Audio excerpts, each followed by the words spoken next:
I finished Rich Dad's Cash Flow Quadrant. Then I finished one another book. I think that was the book. And now I'm starting the Lean Startup.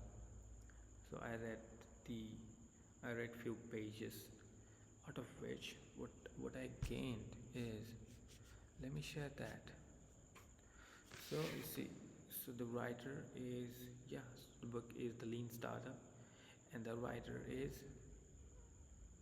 Eric Reis. And the most fundamental, like the most important thing that he introduced is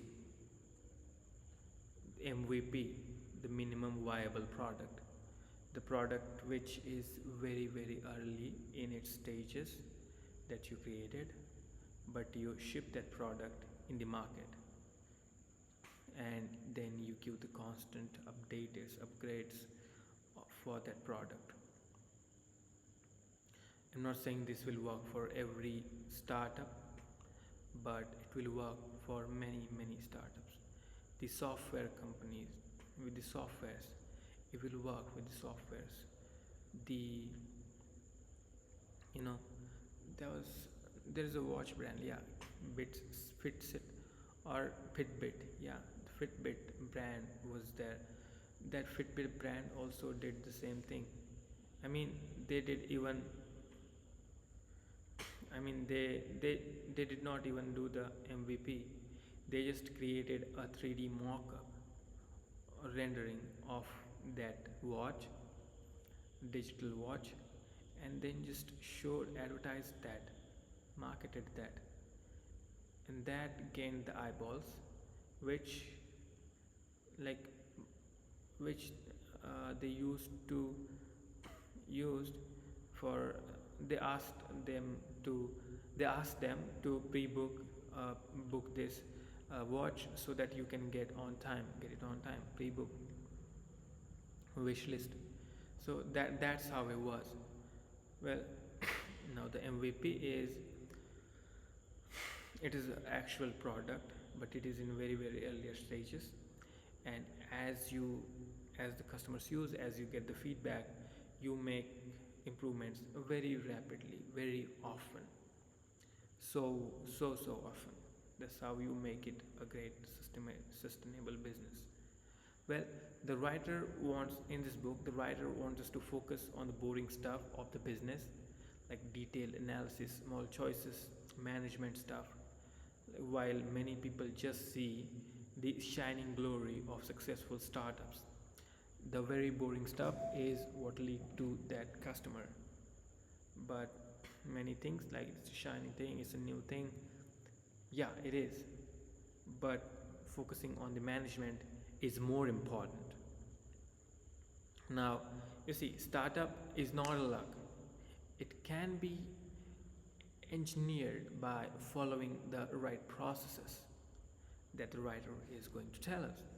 So, so book has three parts. Book is divided into three parts. So first one is vision, second one is steer, and third one is I don't really remember what that is, but it divided into three parts. So the vision I'm reading right now. So in the vision I read goals. Yeah, I read start, define, and goals, I think. So yeah, let me just start. So what the writer wants to say is, entrepreneurship is a kind of management, and what the minimum viable product, that is MVP.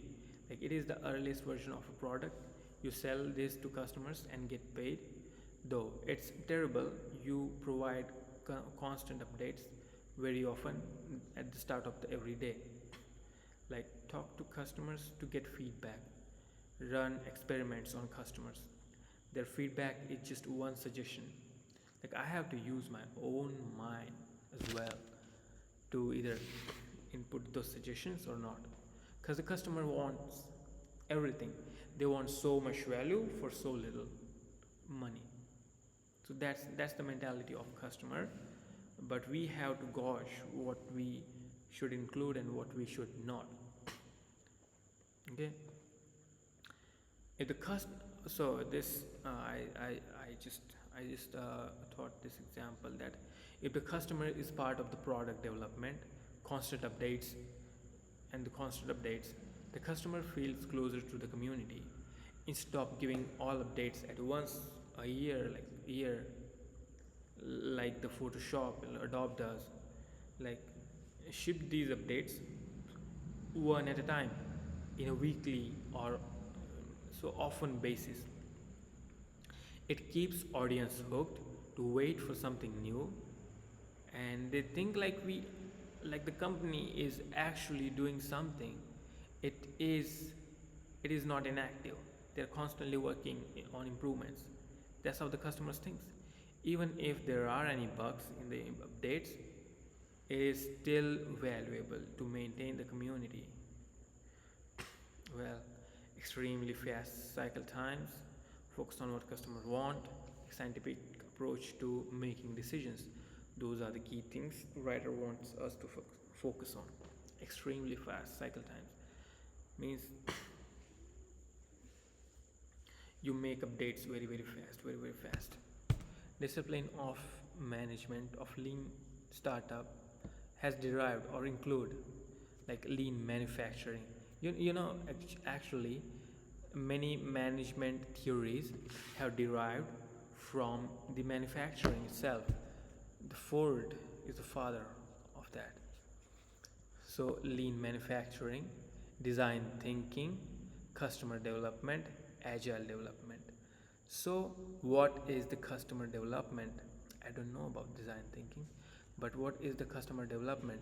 Customer development is so like as much in the startup as much as you value the engineering and the product development, you must also focus or give equal weightage or time to the marketing and business aspect of it.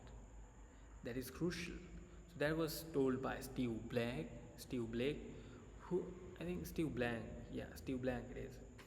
So the who also had some investment in the IMVU, which is the writer's startup. Well, this is the where like the lean startup is the application of lean thinking with the process of innovation. See, so IMVU is okay. So fast forward, what is IMVU actually? IMVU is a virtual social network and the world's largest Web3 metaverse, social metaverse. It's like Facebook, but it's a social. I mean, it is 3D. You can put like you can decorate your avatar. So that's what they call the avatar. Whatever your manifestation in that world is called as avatar, and you can style them up. You can buy groceries. You can create groceries. You can sell them to someone else. You can create your houses and all those stuff. You can go on dates in that platform. IMVU. Also, the interesting thing is they also have their own economy, like the credit, promo credits, and developer tokens, like that. They have some digital economy right there. If you're curious about Writer, he started Startup Lessons Learned, the blog name. You can check that out. Well, so the 5 principles of lean startup, what are those? First is entrepreneurs are everywhere. Okay, because who see what is the definition of startup? It is a human institution designed to create a new product and or service under the conditions of extreme uncertainty. Well, that's the institution. So 3 things there: institution, new product and services, and the extreme uncertainty. Okay, so whoever creates something new Under the extreme uncertainty, he can be called as entrepreneur, and they are literally everywhere. Entrepreneurship is management. A startup required management process in the context of uncertainty. So the management should be to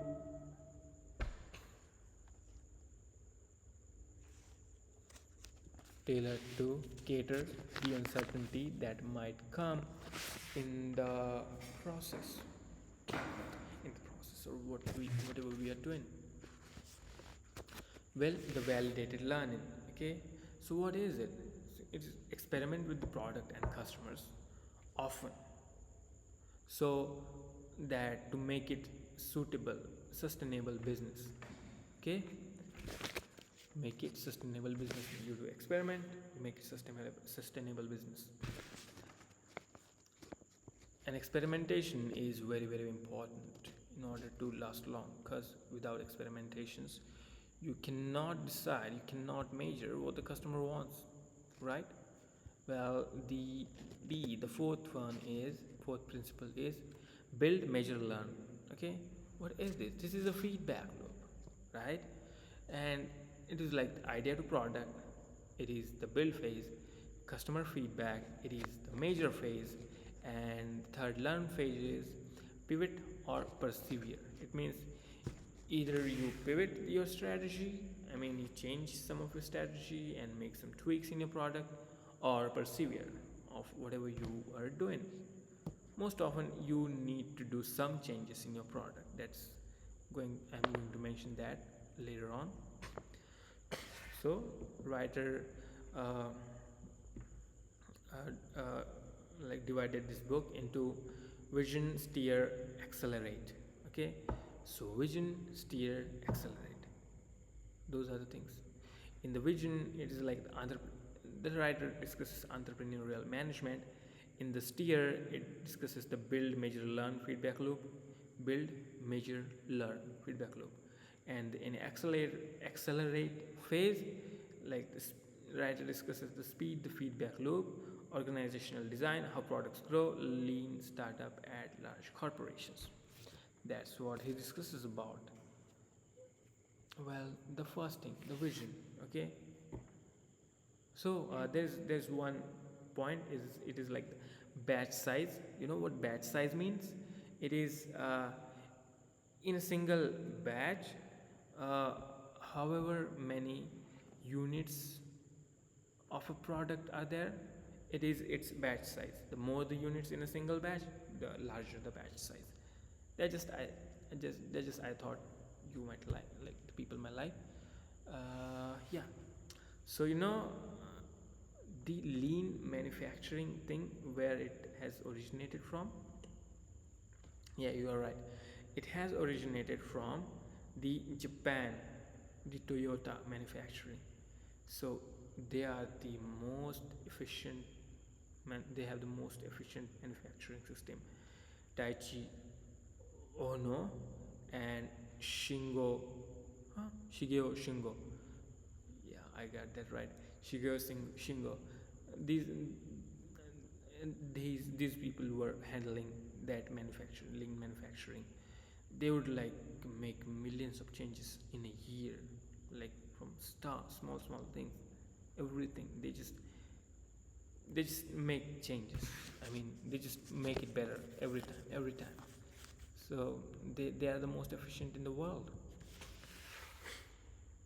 No, that's right. Yeah, no, yeah. So helps make trade-off decisions, cross-functional teams for accountability of learning milestones.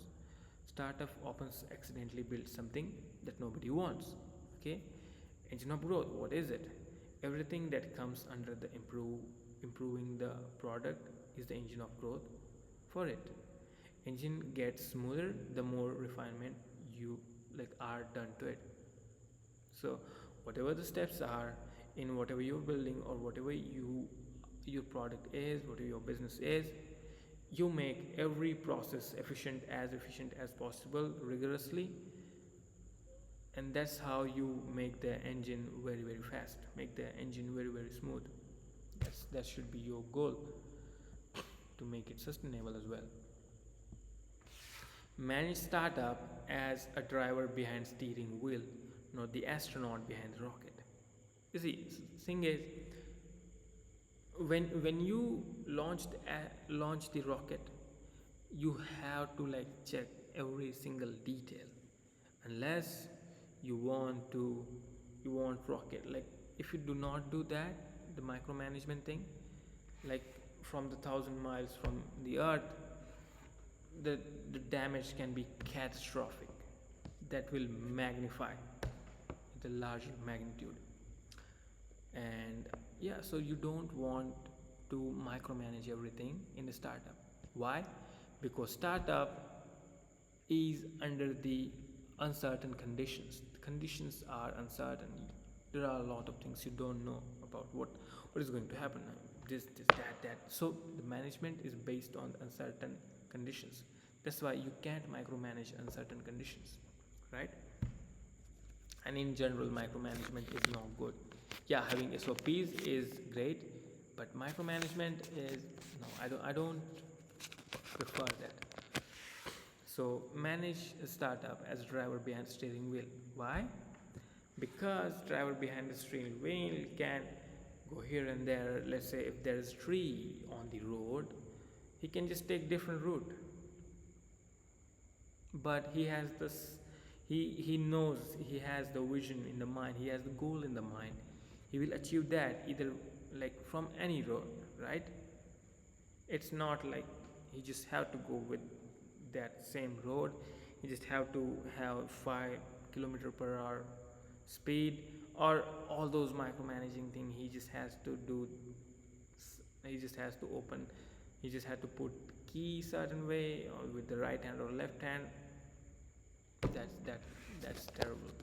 That it reduces the productivity of a system, unless it's a machine. You see, so this thing. So there are 4 levels. Okay, so let me just show this, right? See, so there are 4 levels: vision, strategy, product. So vision of a startup does not change at all. I mean, it does not change, mostly, barely, if ever it changes. Strategy, to achieve the vision you have in your mind, you apply certain strategy, and that strategy leads to results in the product. Now, the strategy you might need to change sometimes strategy, okay, according to vision. If you're not able to get the vision, you might need to change your strategy sometimes. So pivot or persevere. What you're doing, you will do that. Persevere. Pivot means change track. Now the product is, you have to constantly optimize the product. It's change, okay? You have to constantly optimize the product. Changes are very certain in the product. I mean, you have to keep changing some things, as the Apple does with its every new version. We think that Apple do not need to make this update, but they do every time. So what is a startup? Like vision is just like, yeah, I just discussed that, okay? A startup needs to face a constant customer support with innovation, and same is true for a larger company. They have to look at the innovation along with the constant customer support for existing customers, right? A big company should not think that they do not need to innovate just because they have a large customer base. Xerox, the example, like I'll just not give that example.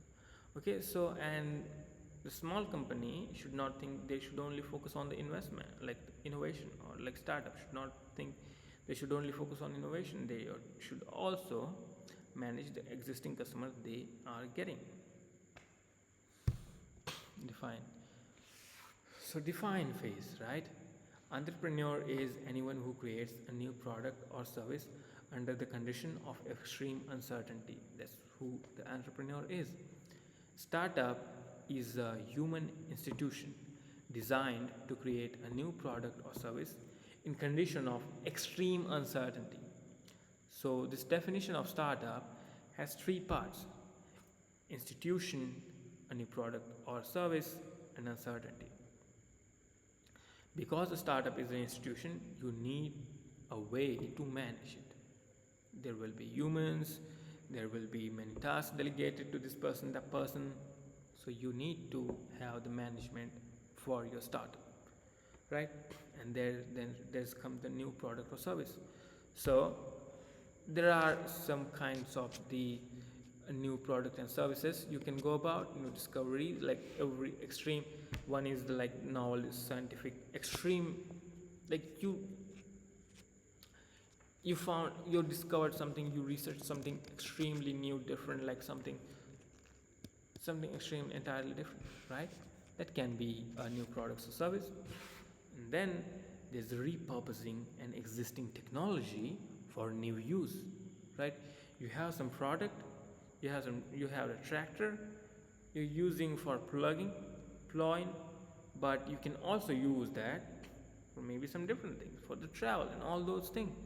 Travel, taking people, taking like having a trolley in the back of it, and carrying the, like conveying the weight, all those things. So that is repurposing an existing technology for a new use. Okay. Now devising a new business model that unlocks value that was hidden. So is a similar thing. You are just putting a different kind of offer, right?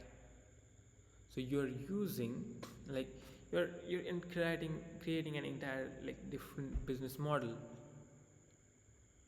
to like show certain value that was hidden. Okay. And there is like bringing product or services to the new location or previously underserved set of customers. You're finding new customers, or you're expanding location wise. So those are the four things about how you can go about the new product or service. Introducing the product or service, those are the four things. Like if some business is a copycat, see, if some business is a copycat of like another business, let's say yeah, the coffee shop. Let's say there's a coffee shop in front of you, and you also have a coffee shop, like you also built that coffee shop imitating that person. Okay. That's just the reality. You just imitated that. You know where the money lies in this case? The execution part. The better you execute it, the more chances you have to have an upper edge. Like now, how the hell there's uncertainty in the startup if you know what you want to build, and you know the customer, and you know what the market wants, like you think you know what the market wants, you know. So unpredictable future, growing alternatives, pace of changing is increasing, and like these are the factors to lead to uncertainty in a startup. So what are those? Unpredictable future, growing alternatives, pace of change is increasing. Okay. So writer is giving an example of how snaptax was born from the large corporation called Intuit. So how that happened is, Intuit is a lot. Okay, so let me start with this. So Intuit is a tax financing, like it has many softwares in this financing and tax industry. So they just built a product, and they wanted to make the customer's life easy by not letting them manually fill that W2 form, and just take like make all those things digital entirely. So as they were back and forth getting feedback, they got feedback of this, like they told people like you can, yeah. So they got the feedback, like they got the feedback from the customer, like why don't we just, why don't you just make it so we can do all this on the phone. So though they have to think so much and do so much research, they did something like that, and that's where the snap text was born. Like you can take a photo or snap of that form, and it will autofill entirely digitally. That's how it is. And yeah, so so that's how a small start, like the startup, there was a hub for startup in that Intuit company, and then later on they merged that snap tax with the turbo tax software they already had. That's how it is. So why, do you know why it was possible, snap tax was possible? Because the accountability which was taken by the senior management, they did not interfere with them, but they were accountable for them. They were providing anything they want, and they were checking on them if they are doing the job or not, right? So yeah, see, and one more thing is that when the writer gave them, that is Eric Reis gave them advice, like before that they were like doing one test in a financial season, and now like 2.5 months before the financial season, they're doing tests like 500 tests in 2.5 months. It was one a year, one test a year, and it increased exponentially to 500 tests in 2.5 months. So like initially there was a politics. If let's say there is only one test that can be done in a year, then anyone who wants to propose that their own idea, they have to politically manipulate many stakeholders, many decision makers. It makes the environment more political and not entrepreneurial. To and let's say now this time they're doing 500 tests in 2.5 months, so everyone has chance to test what they thought would be best. So there's no politics, it is entrepreneurial environment, and that's very helpful for capitalism and startups. Yeah, and then yeah, yeah, and then there's the learn phase. So you know what Metcalfe's law is?